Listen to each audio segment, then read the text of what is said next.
मेरा एक क्वेश्चन आपसे ये भी है, थोड़ा सा इमेज को लेके, जैसे कि जो प्रोफेशन है एयर होस्टेस का, कैबिन क्रू का, तो इसकी जो एक इमेज है थोड़ी, मतलब बहुत जगह पे ये कि ये ग्लैमरस जैसा आप बोल रहे हैं अपने कि ग्लैमरस ग्लैमरस, तो इसके पीछे की सच्चाई कितनी है, मतलब ग्लैमर कितना है और कितना और चीजें भी होती हैं इम्पोर्टेंट। नितिन, मुझे ग्लैमर वर्ड जो है ना, इस इस सेंटेंस में जो लोग बोलते हैं जब, वो नेगेटिव ज्यादा लगता है मुझे। ये ग्लैमर ग्लैमर जो है ना, ये कमेंट है, कॉम्प्लीमेंट नहीं है ये अच्छा। हमारे लिए।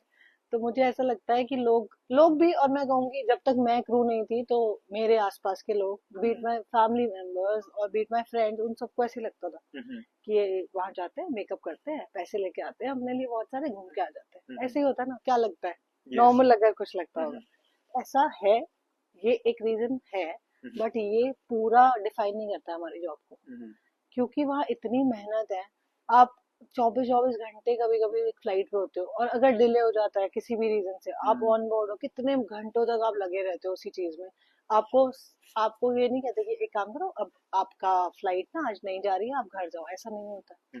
हमने कितने कितने आवर्स, मैंने पर्सनली जो मेरा मैक्सिमम आवर्स जो मैं ऑन ड्यूटी रही हूँ फ्लाइंग मिला के, मैंने 38 आवर्स मैंने काटे हैं 38 प्लेन के अंदर, और प्लेन के ड्यूरेशन में, बोर्डिंग कराने में, अच्छा, और उसकी वेट करने में 38 आवर्स मैक्सिमम मैंने विदाउट स्लीप। Without sleep.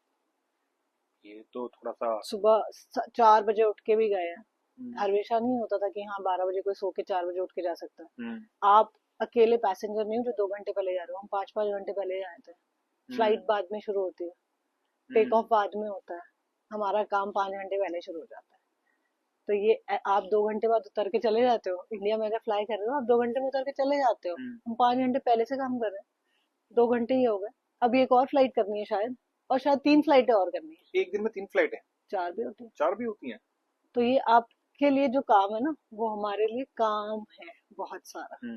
और वो जो आप एक बार जेट लैग हो जाता है ना आपको, कि एक फ्लाइट कर लिया और जेट लैग हो गया, कहीं से आते हो, ये जेट लैग हम रोज झेलते हैं। तो हमारी बॉडी वैसे भी गिव अप कर रही होती है। It's not that easy so आपको। What about the health issues, मतलब कि अगर आप बहुत लॉन्ग टर्म काम करो तो is there any like health impact issues on health? होते हैं, काफी होते हैं। सारे होते हैं। हेल्थ इश्यूज इसलिए होते हैं, आपको बहुत हैवी चीजें ड्रैग करनी होती हैं, काफी चीजें, क्योंकि ऊपर आपके लिए ना सारे वर्कर सर्वेंट्स नहीं आ रहे हैं, आपको बहुत सारे उसका काम खुद ही गेट भी इतना हैवी होता है, जैसे करना। अगर आप बोइंग का आपको डोर पता, अगर आपने कभी गए होगे तो इतना हैवी होता है। तो अब जब हम वो स्लाइड कर रहे थे ना, अपनी तरफ खींच रहे होते हैं ना, तो आप कभी देखना कि वो खिंचता नहीं है। ओके, बोइंग की आप बात कर रहे हैं? बोइंग की मैं बात कर रही कि बोइंग एंड एयरबस में क्या डिफरेंस है? हूँ। एयरबस और बोइंग में ये डिफरेंस है कि एयरबस जो इंडिया में है 320 आपने सुना होगा, जो इंडिगो के पास है, इंडिगो के जो पास। स्पाइस के पास है, या जनरली ज्यादातर लोग जो रखते हैं, जो मतलब ज्यादातर एयरलाइंस में रहते हैं, तो उसमें छोटी एयरक्राफ्ट है, 180 पैसेंजर्स रहते हैं उसमें।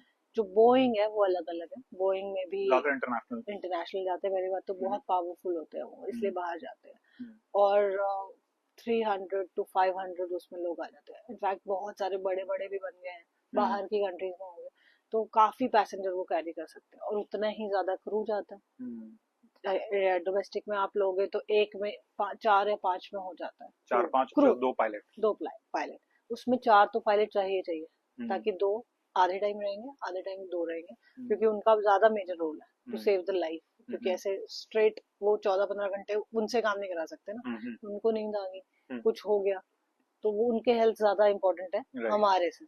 ऐसा नहीं है कि हमारी कोई वैल्यू नहीं है, बट लेकिन उनके ऊपर बट ज्यादा उनके पास ज्यादा रिस्पॉन्सिबिलिटी रिस्पॉन्सिबिलिटी है। We are serving and they are the guards basically. So guards का उठे रहना ज्यादा है। इम्पोर्टेंट है, एग्जैक्टली और हेल्दी रहना ज्यादा इम्पोर्टेंट है। Right right.